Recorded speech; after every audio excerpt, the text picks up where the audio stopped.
Good morning, everybody. This is Ted Sarvata from Whistler, British Columbia, Canada. I'm here for Tip Top, which is a business growth conference, and I'm super excited for 4 days of learning. Today, the speakers that I'm most excited about are Jack Stack from The Great Game of Business and Chip Heath. I really enjoyed Switch, and he's going to be talking about the power of moments, which I also enjoyed, but I'm sure I'm going to get a lot more out of hearing him speak. And I'll share more about the two of them and whatever else I learn as we go along, and see what happens tomorrow. Thanks, everybody. Hey, by the way, what are you doing to further your learning? All right? Are you spending a few days every quarter or at least every year? Are you reading? Are you listening to videos? Listening to books? How are you learning to stay on top of your game? All right? Because we're never done. Learning is a continuous game. So we'll see you next time. Thanks. Hey, everybody. Ted Sarvata. I'm in Whistler, British Columbia, Canada. Just saw Chip Heath speak about the power of moments, and he told a story about Disney and thinking about Disney World in Orlando and how you have these different moments throughout the day. Just think about your day, and you go to Disney and you have that moment at breakfast, and breakfast is good, it's fine. And you have that moment at lunch when, lunch is expensive and it's fine, it's good. And then there's long lines. So those are down moments, those are bad moments. And then that moment when you get off Space Mountain, right? And you're just like, wow, that was amazing. It's in the dark and I've never experienced anything like that.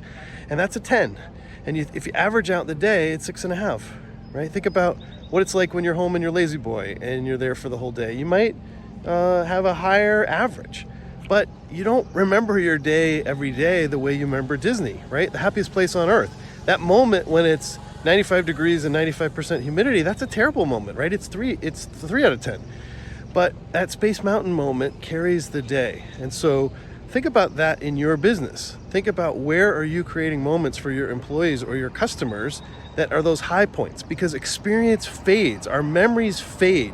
But those peak moments, we don't forget those. So if you ask somebody a week later or a month later or 3 months later after they've been to Disney, they don't say 6.5 is the average of the day anymore. Now they're thinking their day was more like a 9 because they remember those peak moments. So we have to think about that for our customers and our employees as well. So love to hear what you're thinking about in terms of how are you already doing great at that with your clients or your employees, or what does this make you think about that you could make a change in order to create the power of that moment. All right, thanks. Hey, checking in again from Whistler. We just had our second morning session on day 1 of Tip Top. Lots of learning going on, it's pretty awesome. Jack Stack had a fireside chat with Shannon Susko, which was pretty cool. I've seen Jack before from The Great Game of Business. He's really been doing the same thing 40 years, and he talks about how his job has really been the same for 40 years. And of course, that's not really true, but he doesn't yet have a real succession plan. So anyway, that was super interesting. And just a reminder about what is a game. He reminded us what's a game. A game, you've got to have rules, you've got to have a scoreboard, and you've got to know what's in it for me. And of course, from his perspective, he's thinking about the business that way. And do our employees know the rules? Do they know the scoreboard? And do they know what's in it for them? So that's my tidbit for you to think about for your business. If you want to talk about it, let me know. I'd love to talk some more, and we'll check in a little bit later. Thanks. Hey, everybody. Checking in again from Whistler. 2 more speakers this afternoon, and I didn't do separate videos for them, so I'll put them together. So the first one was Thales Teixeira. Probably got a name mispronounced there, but his book is Unlocking the Customer Value Chain. And the whole idea there is that innovators or disruptors may not be trying to take the whole value chain. If you map out all the different activities that it takes from people discovering who you are and deciding that they're going to buy from you, and then utilizing your service and paying for it, all the way through the end, they may be just picking off one of those. And so you have to really look at where you're the weakest. So we can talk more about that. I'll probably be writing more about that and talking more about it, because it seems like a super interesting way to think about the business. Like, for example, just simple example, restaurants, it used to be that the consumer would, ask for recommendations from their friends, and then they'd be calling the restaurant directly to make a reservation. And now people don't do that. They get their recommendation from Yelp or wherever, or from Facebook, and then they're using Open Table because it's more convenient for the customer. And so that act of calling the restaurant used to be owned by the restaurant as part of the value chain, and now it's owned by somebody else. It's owned by OpenTable. OpenTable obviously has to find a way to monetize that and make it work as a business for them. But the point for the restaurant is that that's another touch point that you don't own. And what does that do for you? It may loosen the customer's loyalty to you. So you just have to watch out for that.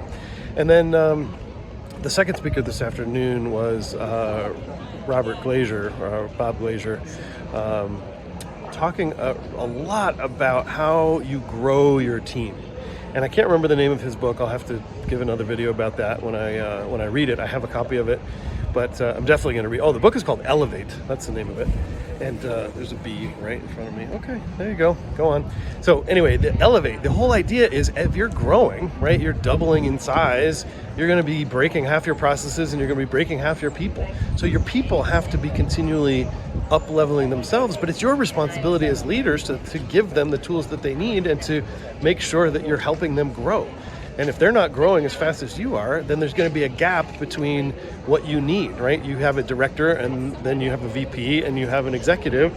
Well, you're going to be promoting people along the way if they can grow as fast as you are. Otherwise, you're going to have a skills gap. And I think that's super important. We have clients right now that are going through that situation where they're growing and they're really needing to level up their executives. And those folks need to take it on themselves, and the company needs to provide them some assistance in that, into leveling up. Otherwise, if they don't grow fast enough, then you have a gap, and then you need to end up bringing somebody from the outside up above them, and that's much, much harder. You definitely want to be able to promote from within as much as you can, because that's how you build your culture. So anyway, that's the book Elevate. I haven't read it yet, but I'm really looking forward to reading it. That's on my to-do list leaving this conference. So day one is in the books, and hope you all are well. Bye. Good morning from Whistler. This is the suspension bridge leading to the train wreck. So many great speakers. I'm looking forward to see it today, including Alec Osterwalder first. But it's not just all about learning, right? Sometimes it's about getting out and seeing the world and moving the body and feeling great this morning. So hope everybody's having a great day. Bye. Hey everybody, just finished seeing Alex Osterwalder speak at Tip Top in Whistler, and whoa, my mind is just spinning. So his latest book, The Invincible Company, I haven't read yet. Of course, I've read the Business Model Generation and Value Proposition Design. I've used both of those with clients, but there's a lot of questions about how do you actually make innovation work. And so that's the whole idea of the invincible company. Of course, there's no such thing as being invincible. You have to constantly be innovating. And so he packed so much in those 2 hours, I really can't do it justice in terms of a summary. But one of the key insights was that your leadership needs to be spending 40% of their time on innovation. And the idea of that is you've got your existing business and you need to be using spreadsheets and you need to be using management and you need to be innovating in your existing business in terms of efficiencies.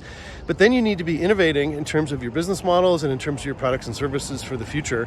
And you really should have a pretty high kill rate. You should be killing 90% of your good ideas. Not because they aren't great, well, maybe because they aren't great ideas. You don't know. That was another key insight, was that you don't know what the good ideas are from the bad ideas. So you need to be generating a lot of business ideas, and then you need to be testing them. Jim Collins had a similar idea about firing bullets and cannonballs, but how do you actually do that? So this gets very practical, and there's a lot, right? I can't wait to read the book. There's going to be a lot of specifics on how you actually do this, but the whole idea of it is you have to be generating lots of ideas and killing the ones that don't work out, and that's good news. Different way to think about it. All right, talk to you later. Bye. Hey everybody, live from Whistler again. Just had a session with Arlene Dickinson, who you may or may not know. I didn't know her before. If you're Canadian, you're probably more likely to know her. She's on the Canadian version of Shark Tank. She's been there for 14 seasons. And what I loved about what she did for us was she didn't bring any slides. She just talked to us for an hour, and she was vulnerable. And she shared herself as a leader. Not because she's a leader, she just shared herself. She shared the trials and tribulations. She shared, the poverty and the things that she went through as a child, and difficult times with her parents, and divorce, and the places where she was raising children by herself and fighting to keep those children. And you know what? We're all human beings, and we all have this kind of stuff that we go through. And it's at those moments, this is the thing that I took away, it's at those moments of difficulty that you as a leader really show your chops. You really show you can deal with whatever it is, and you have a solution. It may not be the right solution, it may not be exactly the right answer, but it's confidence in the sense that it's courage to be vulnerable and then courage to take an action. So when you've been knocked down, sometimes you don't know how to get up, but as a leader, you get up anyway. You just find a way to get up. And so I really thank her for her vulnerability and for her willingness to talk about things that, frankly, some of the male, thought leaders on our stages don't talk about. In terms of our responsibility as a leader to really look at diversity and equity and inclusion. Why have we excluded women historically from business leadership? Whether anybody did that on purpose or not, the fact is there are far too few women, and they have a lot to offer. So I just really value that she was brave, wore a bright yellow suit and, talked about that and how she's going to stand out. And we're going to remember that if we don't remember anything else. And she just was herself, and she just had the courage to share with us those down times and how you just keep on and you keep at it. And so I hope that is something useful for you, and you can look up the show and get to know her story. And it was really an inspiration. So thanks, everybody. Hey, checking in from Whistler again from the Tip Top Summit. Been making videos after each talk, and this was the first time that I forgot to turn the video camera on. And so I got two pictures of myself, one when I thought I was turning the camera on and one when I was turning it off. So that's kind of funny. So I'm saying it again. Just saw Spencer Sheenan. He's an accountant who hates accounting, which is pretty funny in and of itself. His book is Entreprenumbers. And what I love about this book, I've only read the first, first couple of chapters so far, and I'm going to read the rest, but I just saw him on stage. And what I love about his work is that he helps translate between how accountants think and talk and how entrepreneurs think and talk. And the entrepreneurs typically don't get the numbers that they need, or don't get the insight that they need from the numbers, even when the accountants are doing perfect, financial packages with income statements and balance sheets. Although most aren't doing really well with cash projection anyway, but you get those first two and you're not getting the insights that you need. And so data visualization, he showed a pie chart, which was hilarious. It was a whole pie, one piece cut out of it, and it was labeled pie I haven't eaten yet and pie I have eaten. Okay, it was just kind of funny. But then he made similar kinds of graphs for the actual numbers of the business. So looking at revenue, looking at COGS, looking at gross margins, looking at expenses, and being able to walk through an entire financial package in less than 20 minutes, not only just understanding where the numbers are and where they're not, which levers you need to be pulling, but generating some brainstorm about how do we fix that. So if we know we've got a cash problem 4 months from now, well, what are we going to do about that? You need to know that now. And looking at just the numbers on a financial statement, it's not always obvious. So I am looking forward to reading this book and recommending it to all, probably all the CFOs and leadership teams that I work with. Specifically thinking about you, Jason, and you, Rex. But we're looking forward to reading this book, and a lot of insights in terms of how to present the data so you can move through things very, very quickly in a monthly meeting and not spend a lot of time and have really good clarity. Thanks, everybody. Bye. Hey, checking in again from Whistler at Tip Top. The last session of our 2 days of learning, speaker was Allison Levine, who was just amazing and so inspirational. She was the team captain of the first American woman trip to Mount Everest, and in 2002, and just amazing stories about fear and courage and team. And I'm not going to be able to sum up, what she had to say, but a couple of lessons. One is that backing up is not backing down. So on Mount Everest, you go to base camp, then you have to go to camp 1, you have to come back to base camp. You have to go up to camp 2, you have to come back to base camp, and up and down. And just some of the things she shared with us sounded terrifying to me. But the point is, even though it may look like you're backing up, you are still having your goals in reach, your goals in view. And sometimes you do have to back up, and sometimes you have to do things that don't seem like they're moving forward, but they are getting you ready for the next moving forward. So keep that in mind. The other thing is that fear is okay, but complacency is what will kill you. It is okay to be afraid. Afraid does not need to go in the negative emotion column. So there's a Mark Twain quote that courage is not the absence of fear, it's feeling the fear and acting in spite of it. And I like that, and that's different from what she said, but I think it's really important. Complacency will kill you. You can't stop. It's okay to be afraid, but keep your eyes on your goals. And sometimes we fall short of those goals, and sometimes those goals turn out to be not as important. When she talked about her, quote unquote, failure of not reaching the summit in 2002 and all that meant to her and what she learned from that and how she went back 8 years later, just incredible. And getting up to the top of that, she said, it's just ice and rock. It's just rock and ice. And I'm standing on top of the tallest mountain in the world, and it really didn't mean anything to her, which was really incredible to work so hard, years of her life, and to accomplish that. But what really matters, right? Who are the people in your life who you love and who love you, and what can you do to make their lives better? So that's the end of the 2 days of Tip Top with amazing speakers from Whistler, Canada, and I can't wait to come back to BC. I'm here for another 2 days for coaches meetings, and I'm sure there'll be more to share from there too, but thanks for listening along and participating. I'd love to hear what you got out of these videos over time. Thank you. Hey everybody, I'm still in Whistler. The conference is over, 2 days of amazing learning, and then today and tomorrow I am with a group of coaches from around the world thinking about the content and processing, and I'm noticing how hazy the mountain is behind me. It's hard to see the way you could see it the last 2 days. Somebody tells me that there's already forest fires in the area, and it's only May, and here we are in Canada. So anyway, just thinking about the climate. So I wanted to let you in on what I'm thinking about the content and what I learned. So one of the speakers was Robert Glazier, and his book, Elevate Your Team, is the one that's on the top of my list to read after this event. Now, we have a rule at Assured Strategy that when we read a book, we don't assign it to clients for 6 months, because we read so many books and we want to make sure that it is super actionable and it's still relevant even after 6 months, and that we're still thinking about it. And there are books that you just can't get out of your mind, and so and we end up assigning them. But this book, okay, so Robert was on the stage.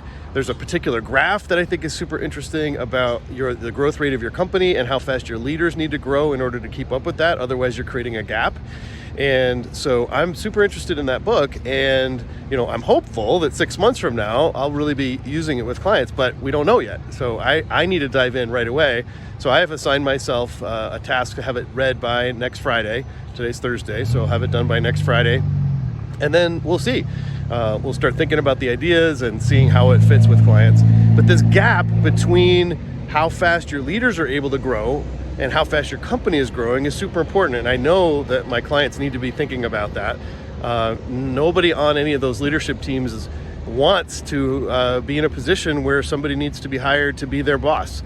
And that may need to be where it is. Now, not everybody, wants to be leaders of a company that's, 3, 4, 5 times the size of the company it is right now. So I'm just thinking about that and, foreshadowing for the future. We may or may not have that book be a key part of the work that we do, but I'm excited to learn more, and I'll be doing the same with other books, but that's the first book. You can only do one thing at a time. So I probably have 4 or 5 books that I really want to read right now, but we got to do one thing at a time.